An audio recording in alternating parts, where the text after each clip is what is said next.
E aí pessoal, eu sou o professor Saulo Couto. Nossa aula de hoje é de síndrome nefrítica. Essa aula está dividida em duas etapas. Essa primeira vai ser hoje e em outro momento nós vamos publicar outro vídeo com o restante da aula. Bom, vamos ao caso clínico. Menino de 7 anos com história de que há 2 dias iniciou edema facial, que evoluiu com aumento de volume abdominal, edema em membros inferiores e urina espumosa em cor de lavado de carne. Além disso, refere dispneia, queda do estado geral, sonolência e redução da diurese. Ao exame, frequência cardíaca de 98, frequência respiratória de 36, pressão arterial de 180 por 110, está em regular estado geral, taquidispneico, acianótico, afebril, com ausculta cardíaca normal e ausculta respiratória com crepitações bibasais. Na pele, prurigo estrófilo, e foi optado por realizar tratamento com captopril de 2 mg quilo dia e furosemida 1 mg quilo dia. Porém, o paciente evoluiu com crises convulsivas e rebaixamento do nível de consciência, necessitando de intubação orotraqueal. As perguntas são: qual a hipótese diagnóstica? Justifique com elementos do texto. Quais exames são necessários para elucidação diagnóstica e para acompanhamento em longo prazo? As perguntas C e D elas vão ser respondidas no próximo vídeo e elas estão abordando o tratamento do quadro de síndrome nefrítica e da hipertensão arterial. Para entender esse diagnóstico, nós temos que ir atrás das palavras-chave. Então nós temos aqui redução da diurese e síndrome congestiva. A síndrome congestiva está definida aqui pelo edema, dispneia, queda do estado geral, sonolência e crepitações bibasais. Hipertensão e alterações do sistema nervoso central que podem ser decorrentes da hipertensão, no caso a encefalopatia hipertensiva. Urina espumosa pode se referir à proteinúria e hematúria com a expressão lavado de carne. Lesões cutâneas, prurigo estrófilo, pode estar querendo mostrar que a criança tem risco de ter impetigo de repetição. Ela tem alergia, tem prurigo estrófilo, então ela pode ter evidência estreptocócica. Trata-se de um caso, então, de hematúria. E a principal causa de hematúria na infância é a infecção, seguido da litíase e doenças glomerulares. Outras doenças, como doenças hematológicas, metabólicas, tumor e doenças vasculares, nós também vamos abordar em outras oportunidades, mas hoje o nosso caso clínico é de doença glomerular. Então, uma doença que curse com edema, hipertensão e hematúria só pode ser síndrome nefrítica. Essa é a tríade clássica da síndrome nefrítica. A síndrome nefrítica em criança tem como principal causa a glomerulonefrite pós-infecciosa, que nada mais é do que uma lesão imunomediada em resposta à infecção extrarrenal.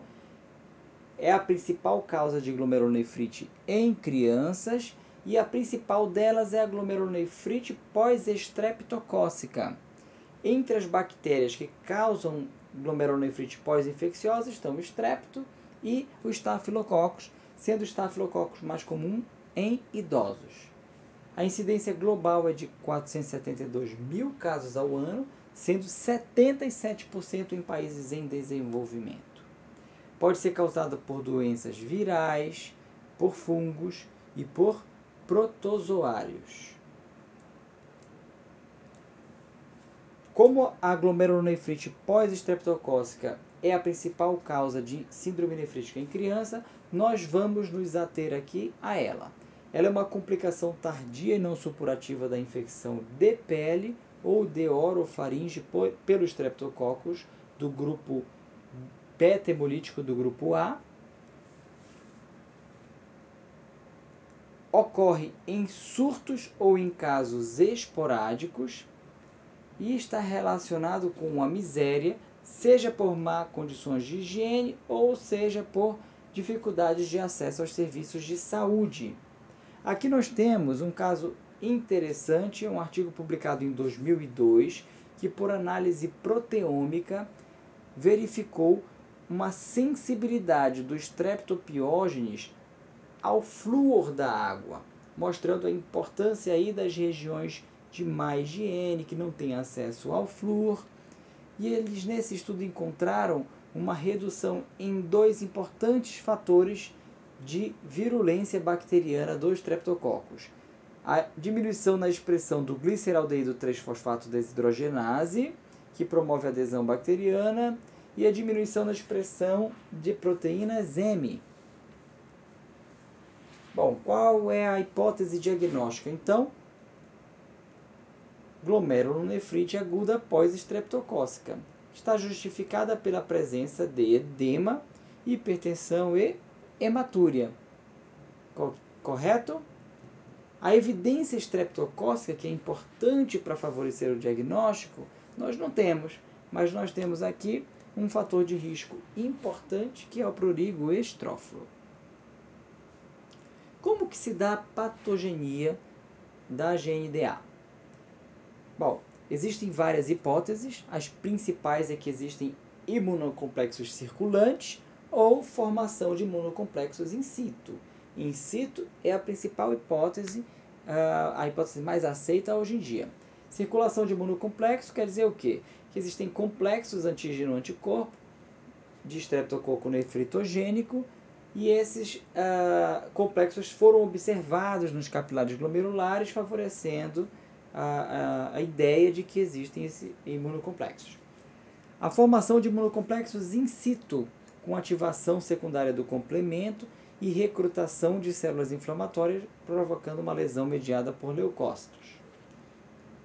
Ocorre ainda a infiltração celular, com lesão glomerular direta, e os streptococcus eles possuem fatores nefritogênicos.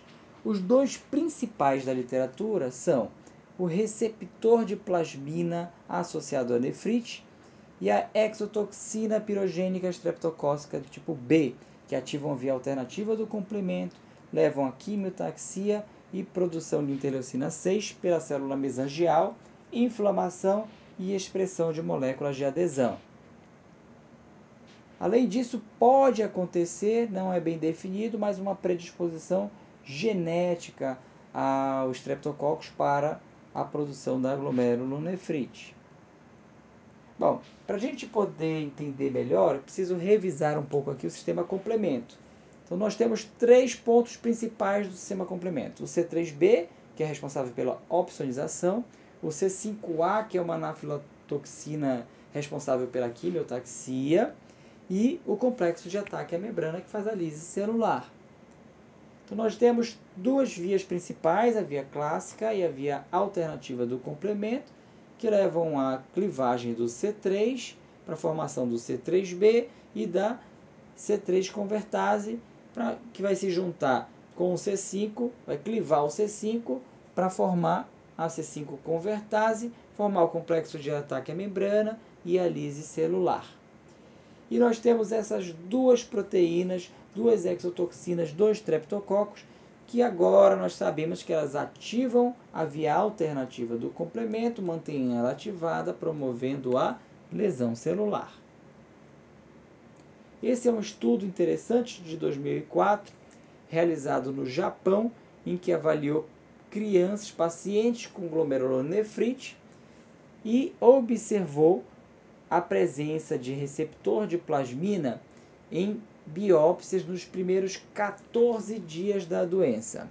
E também dosaram anticorpo e foi presente anticorpo antirreceptor de plasmina em 92% dos pacientes com síndrome nefrítica e 60% em pacientes com infecções estreptocócicas.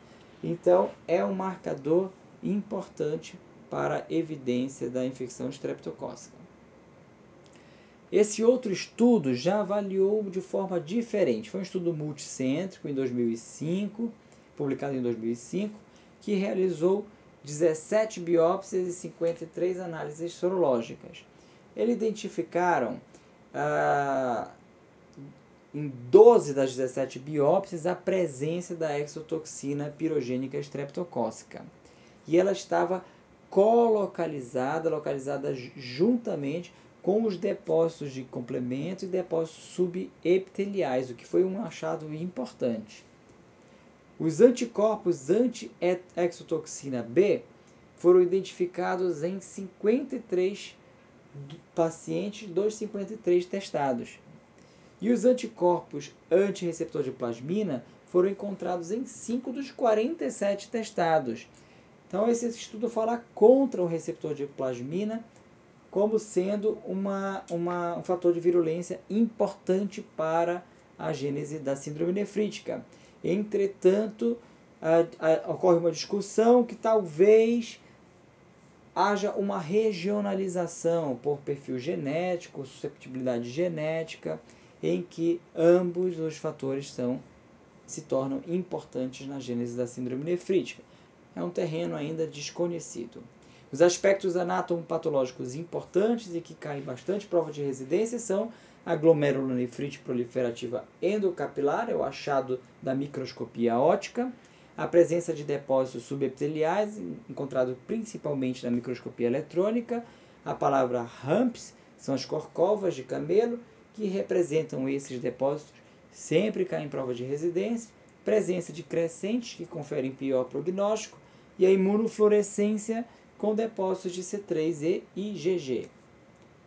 Só revisando, esse é um glomérulo normal. Aqui nós temos a arteriolar aferente, a arteriolar eferente, o polo arterial e aqui o polo tubular do glomérulo. As alças capilares e a barreira de filtração glomerular, que é formada pelo endotélio, a membrana basal e o epitélio visceral, que são os podócitos. E a cápsula de Bowman corresponde ao epitélio parietal do glomérulo. Esse é um glomérulo normal na microscopia óptica. Aqui é importante estar atento à celularidade, porque nós vamos ver agora na glomerulonefrite proliferativa endocapilar que há uma hipercelularidade dentro do glomérulo, esse aspecto lobulado bem característico. A presença dos depósitos subepiteliais, aqui na microscopia eletrônica nós vemos a membrana basal e aqui a célula epitelial, e entre a célula epitelial e a membrana basal está o depósito em forma de corcova de camelo, que são os humps.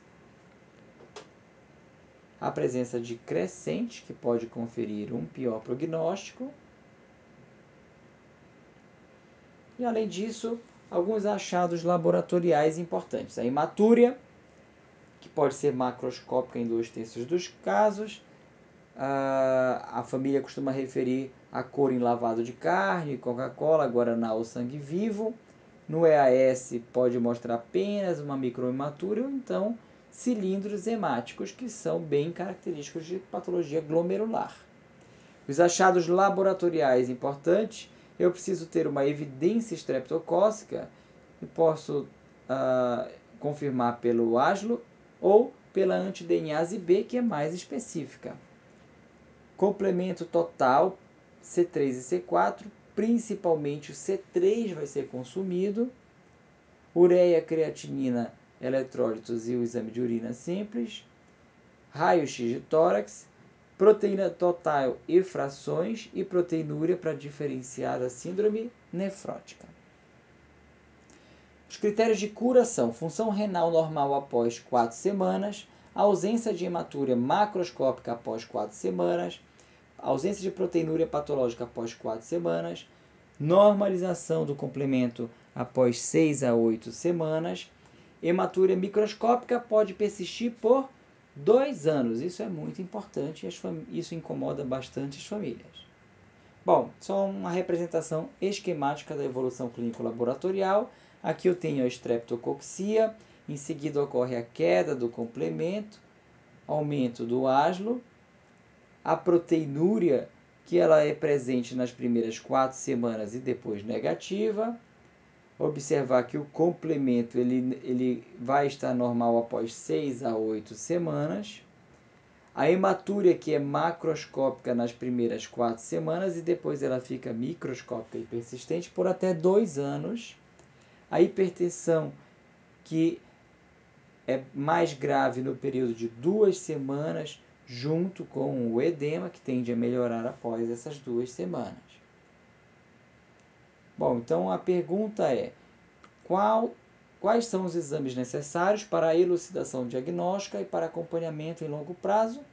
EAS, complemento total C3 e C4, o ASLO, anti-DNase B, ureia, creatinina, eletrólitos e o EAS, raio-x de tórax, proteína total e frações e proteinúria. Esses são os exames que nós devemos solicitar e acompanhar o caso de síndrome nefrítica. Muito obrigado, pessoal. Espero que vocês tenham gostado. Não deixem de assistir a segunda parte desse caso. Deixem suas dúvidas no comentário.